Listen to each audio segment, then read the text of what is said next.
세상에서 가장 차가운 회의실, 가장 이기적인 외교 전선. 그 한복판에서 무너진 한 여자가 있었습니다. 그리고 우연처럼 다가온 이름 하나. 이순신. 서양 리더십으로는 도저히 설명되지 않는 사람. 수백 척의 배를 상대로 단 12척으로 이긴 믿을 수 없는 이야기. 하지만 이 이야기는 전쟁이 아닙니다. 복수도 아니고 정치도 아니죠. 한 사람의 인생이 바뀌는 이야기입니다. 그것도 아주 낯선 땅, 한국에서 말입니다. 그녀는 왜 그토록 이순신에게 끌렸을까요? 그리고 이 이야기는 어떻게 그녀의 이름을 세계로 다시 불러내게 됐을까요? 해외에서 보내온 놀라운 사연 지금 바로 시작하겠습니다. 시청하기 전에 좋아요와 구독은 저에게 큰 힘이 됩니다.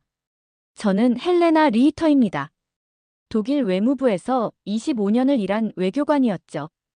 유럽 정계에서 오랜 시간 신뢰를 쌓아온 사람이라 자부했지만 남편의 부패 사건이 터지는 순간 모든 게 무너졌습니다. 언론은 제 이름을 전면에 내걸었고 제가 아닌 남편의 죄였지만 사람들은 달랐죠. 저는 외교 무대에서 조용히 사라졌고 유럽에서도 더는 저를 찾지 않았습니다.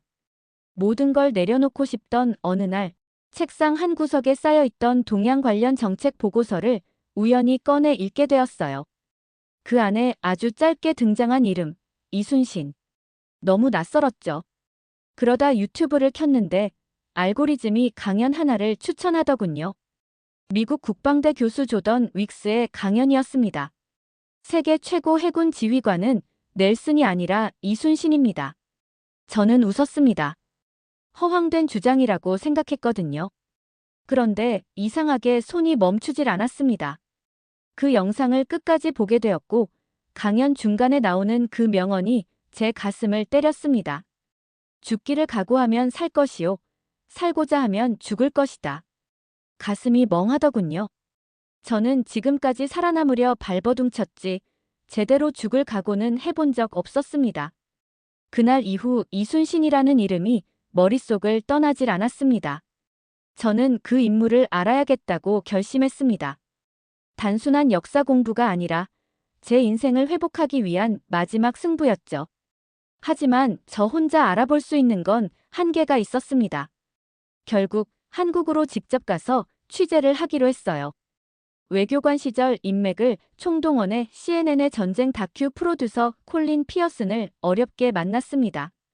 콜린은 이미 이순신 다큐 프로젝트를 준비 중이었고 저의 열정에 놀라 협업을 제안했죠. 그렇게 저의 한국행이 시작됐습니다. 이 이야기는 단지 한 명의 장군에 관한 이야기가 아닙니다. 무너진 리더가 진짜 리더를 만나 다시 일어서는 이야기예요. 그리고 그 중심에 아직 제가 알지 못했던 진실이 서 있었습니다. 인천국제공항에 첫 발을 디딘 순간부터 분위기가 달랐습니다. 활기차고 정돈된 공항의 풍경, 신속하게 움직이는 절차들, 제가 예상한 아시아의 모습과는 전혀 달랐어요. 입국장에서 제 이름이 적힌 팻말을 든 사람이 있었죠. 조윤철 박사, 한국 현대사와 해양 전략사를 연구하는 학자였습니다. 그는 유창한 독일어로 제게 인사를 건넸습니다. 헬레나 리히터 박사님 맞으시죠? 잘 오셨습니다. 통영까지 함께 가시죠. 첫인상부터 신뢰가 갔어요. 박사의 안내를 따라 KTX를 타고 서울을 떠났고 저는 곧 믿을 수 없는 광경을 목격하게 됩니다. 최고 시속 300km. 좌석은 넓고 조용하고 승차감은 유럽 고속열차보다 나았어요. 박사에게 조심스럽게 물었습니다. 이건 독일 ICE보다 더 좋은데요? 그는 웃으며 고개를 끄덕였습니다. 한국은 작지만 효율적인 나라죠. 속도와 정밀함, 두 마리 토끼를 다 잡았다고 봐야죠. 그 말을 들으며 문득 제 자신이 얼마나 오랫동안 유럽 중심의 사고에 갇혀 있었는지 깨달았어요. 한국이라는 나라를 단지 기술적인 경쟁자쯤으로만 여겼던 시절이 부끄러웠습니다. 통영에 도착한 저를 맞이한 건 바다와 산이 어우러진 도시의 풍경이었습니다. 도시는 작았지만 깔끔했고 바닷바람은 생각보다 부드러웠습니다. 조윤철 박사가 추천한 지역 식당에서 점심을 먹게 되었죠. 메뉴는 충무김밥과 생선구이. 단출하지만 놀라운 맛이었습니다. 입안 가득 퍼지는 김밥의 질감과 생선구이의 고소함, 그리고 단무지의 아삭함. 모든 게 절묘하게 어울렸어요. 박사는 말했습니다. 한국의 강점은 단순한 조화 속 정성입니다. 음식도 전략도 리더십도 마찬가지죠. 그 말을 듣는 순간 전쟁터에서 병사들을 먼저 챙겼다는 이순신의 일기가 떠올랐습니다. 그날 처음으로 저는 단지 누군가를 조사하는 취재자가 아니라 한 인간의 정신을 따라가는 순례자가 되었다는 기분이 들었어요. 이제 본격적으로 이순신의 삶을 따라가게 될 시간입니다. 그 첫걸음이 이렇게도 깊고 부드러울 줄 전혀 예상하지 못했죠. 통영에서 하루를 묵은 뒤 이른 아침 조윤철 박사의 차를 타고 한산도로 향했습니다. 차창 밖으로 펼쳐진 바다는 새벽빛에 젖어 은색으로 반짝였고 바람은 고요하게 흘렀습니다. 항구에 도착해 정기 여객선에 몸을 실었고 곧 한산도 섬이 수평선 너머로 모습을 드러냈어요. 조윤철 박사는 물길을 가르며 말했습니다. 1592년 바로 이 바다에서 이순신 장군이 일본 함대를 상대했습니다. 이 좁고 복잡한 해협이 바로 전략의 무대였죠. 배가 서서히 섬 가까이 다가갈수록 저는 마치 400년 전 전장에 들어선 듯한 기분이 들었습니다. 포구에 내리자 박사는 제 승당으로 안내했어요. 좁은 오솔길을 따라 산길을 오르다 보니 나무들 사이로 단정한 기와 지붕이 보였습니다. 이곳이 제 승당입니다. 이름 그대로 싸워서 반드시 이긴다는 뜻이죠. 건물은 크지 않았지만 기운이 있었어요. 단정한 5칸의 목조 건물. 그 안에서 이순신 장군은 참모들과 전략을 논의했고 실제 한산도 대첩과 당포 해전을 지휘했답니다. 바닥에 앉아 잠시 눈을 감으니 긴장과 고뇌가 오갔을 그날의 회의 소리가 들리는 듯했죠. 제 승당 한켠에는 작은 정자와 기념비가 있었고 그 앞에는 거북선의 모형이 전시돼 있었습니다. 등판은 철갑으로 덮여 있었고 배 앞뒤에 설치된 포구가 위협적이었습니다. 저는 속으로 중얼거렸습니다. 이건 예술이다. 전쟁의 예술. 조윤철 박사는 설명을 이어갔습니다. 이순신은 단순히 진법을 운용한 게 아니라 전장 자체를 하나의 무대로 삼았어요. 그는 물살, 조류, 지형을 모두 병사처럼 다뤘죠. 그 말에 저는 전율을 느꼈습니다. 단지 칼과 총으로 싸운 것이 아니라 자연과 전략, 인간의 의지를 하나로 만든 전장이었으니까요. 제 승당에서 내려오며 저는 혼잣말처럼 말했습니다. 넬슨은 강대국의 지원을 받았지만 이순신은 오히려 조국으로부터 외면받았죠. 그런데도 이겼다는 건. 조윤철 박사가 고개를 끄덕이며 말을 이었습니다. 그래서 많은 군사 전문가들이 이순신 장군을 세계 최고의 해군 전략가로 평가하는 겁니다. 이순신의 이름을 떠올릴 때마다 가슴이 먹먹해졌습니다. 리더십은 명령이 아니라 신뢰라는 걸 그때 처음 알게 됐습니다. 명량 해협으로 향하는 길은 생각보다 길고 조용했습니다. 바다 옆을 따라 난 도로를 달리며 저는 계속 창밖을 바라봤어요. 짙은 청색의 물결, 그 밑에 숨어있는 역사의 흔적. 조윤철 박사는 차 안에서 이순신 장군이 남긴 난중일기를 읽어주기 시작했습니다. 조곤조곤 이어지는 문장들 사이로 저도 모르게 가슴 한구석이 서서히 저려왔습니다. 1597년 9월 15일. 내일의 전투를 앞두고 적의 함선수를 파악하다. 남은 배는 12척이다. 12척. 그 숫자가 뇌리를 치고 지나갔어요. 이순신은 12척으로 330척을 상대해야 했습니다. 불가능한 전쟁. 그런데 그는 해냈습니다. 그것도 단 한 척도 잃지 않고요. 차가 멈춘 곳은 울돌목 전망대였습니다. 계단을 따라 올라선 순간 저는 바람에 밀려오는 파도 소리에 멈춰섰죠. 여기가 그곳입니까? 조윤철 박사는 고개를 끄덕였습니다. 맞바람이 몰아치는 해협, 깊고 빠른 조류. 그는 이 자연을 아군으로 삼았습니다. 배를 곧장 끌어들이고 회오리치는 물살 속에서 적의 전열을 붕괴시킨 전술. 단순한 병법이 아니었습니다. 저는 속으로 중얼거렸습니다. 이건 과학이자 믿음이야. 그리고 그 순간 제 핸드폰이 울렸습니다. 마크 해리슨 CNN 본사. 콜린 피어슨과 경쟁 관계인 마크는 제가 이 프로젝트에 합류한 걸 탐탁지 않아 했죠. 전화를 받자마자 차가운 목소리가 흘러나왔습니다. 헬레나, 도대체 뭘 하고 있죠? 당신이 이순신 같은 동양인물에 매달릴 줄은 몰랐습니다. 회사 내 여론도 좋지 않아요. 전화를 끊고 한동안 말이 나오질 않았습니다. 감동은 온데간데 없고 다시 현실이 저를 잡아당겼죠. 그런데 그 순간 조윤철 박사가 가방에서 낡은 봉투 하나를 꺼내 제게 내밀었습니다. 박사님, 이 편지 독일에서 도착했습니다. 남편분에게서요. 얼어붙은 손으로 편지를 열었습니다. 거기엔 짧지만 의미심장한 문장이 적혀 있었어요. 헬레나, 넌 아직 내 진실을 말하지 않았다. 저는 편지를 접어 가슴에 넣었습니다. 흔들리지 않기로 했거든요. 이순신이 적진 한복판에서도 흔들리지 않았듯이요. 명량 앞바다를 내려다보며 저는 다시 마음을 다잡았습니다. 이 다큐멘터리는 단순한 영상이 아니었습니다. 저에게는 마지막 명예 회복의 기회였고 동시에 이순신이라는 이름을 세계에 알리는 사명이었죠. 그날 밤 숙소로 돌아온 뒤 저는 난중일기의 한 구절을 노트에 옮겨 적었습니다. 신에게는 아직 12척의 배가 있사옵니다. 저 역시 가진 건 많지 않지만 절실함 하나만은 이순신과 같았습니다.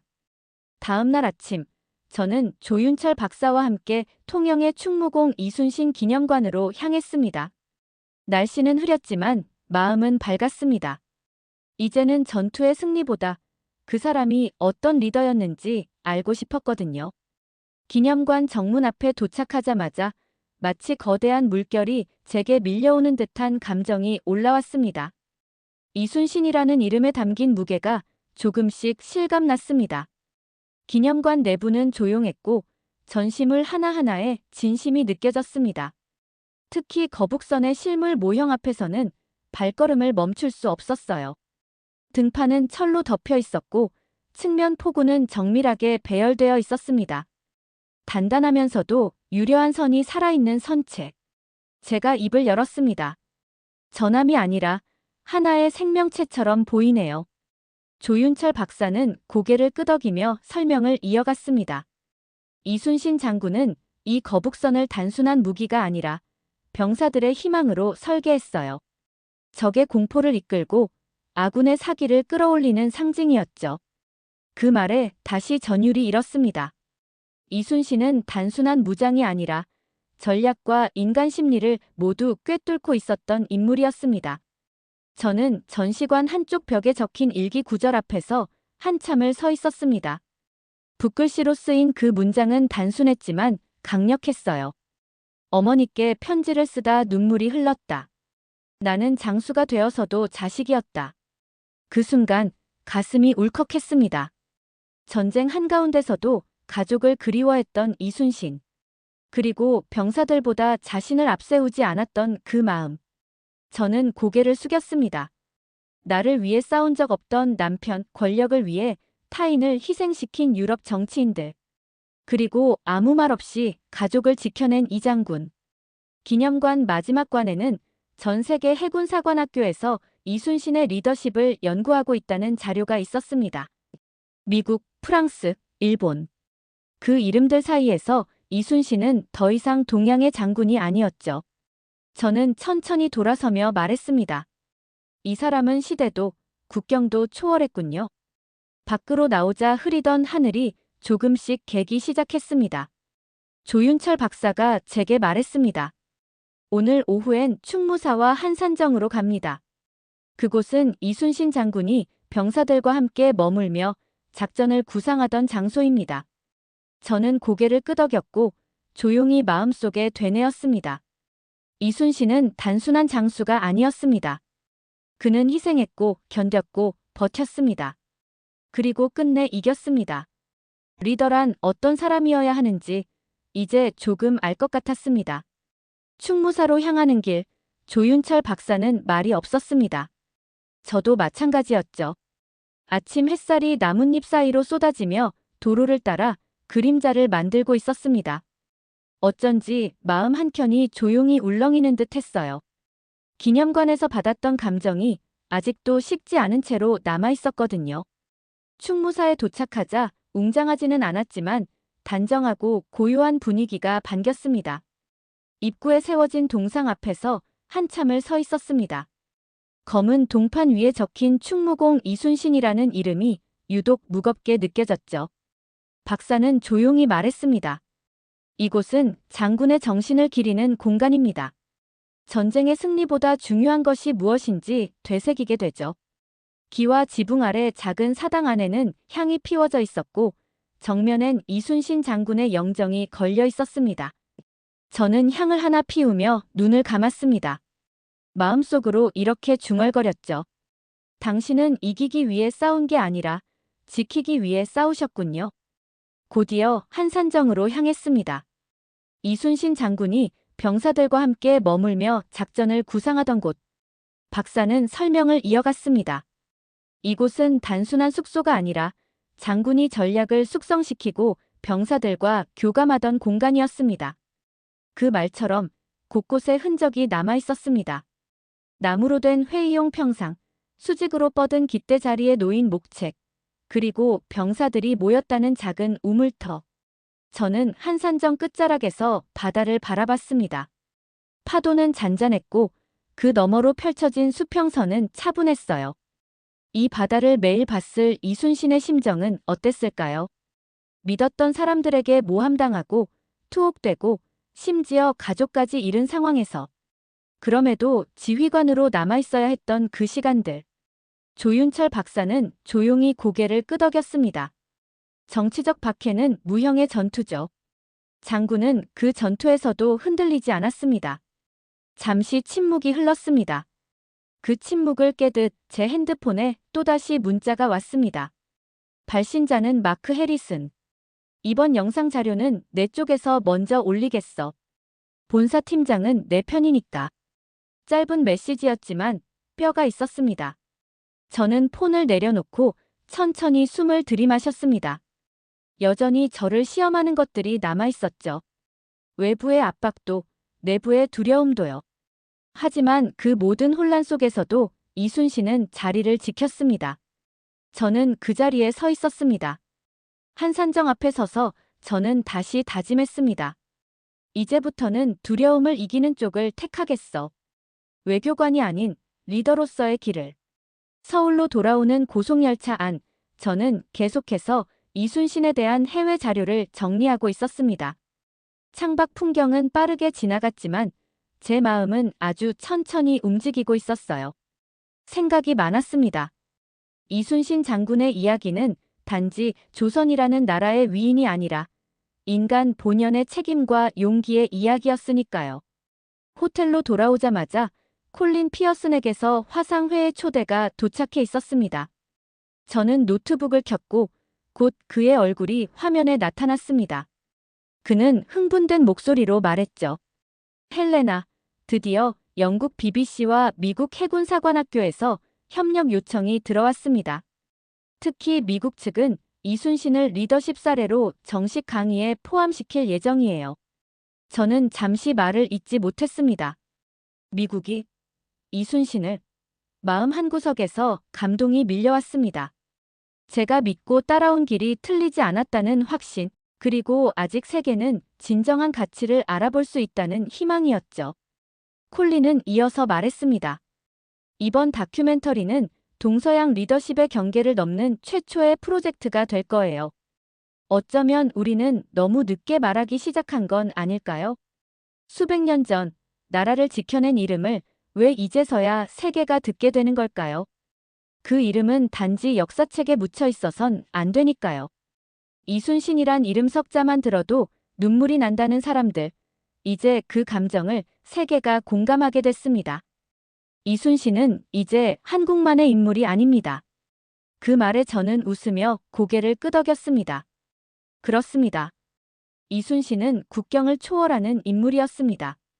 전쟁 중에도 병사들의 건강을 챙기고 전투 후엔 백성의 고통을 기록했던 장군. 그의 난중일기는 단지 군사 기록이 아니라 리더의 내면을 보여주는 거울이었습니다. 며칠 후 CNN 본사에서 공식 회의가 열렸고 저는 마크 해리슨과 마주 앉게 되었습니다. 회의장은 차가운 공기 속에 긴장감이 감돌았어요. 마크는 저를 보며 날카롭게 말했습니다. 당신의 감성적인 접근이 글로벌 시장에서 통할 거라고 생각합니까? 객관성 없는 다큐는 위험한 도박이죠. 저는 눈을 똑바로 바라보며 답했습니다. 객관성만으로는 인간을 이해할 수 없습니다. 리더십은 수치가 아닌 믿음의 문제니까요. 이순신은 그걸 몸으로 증명했습니다.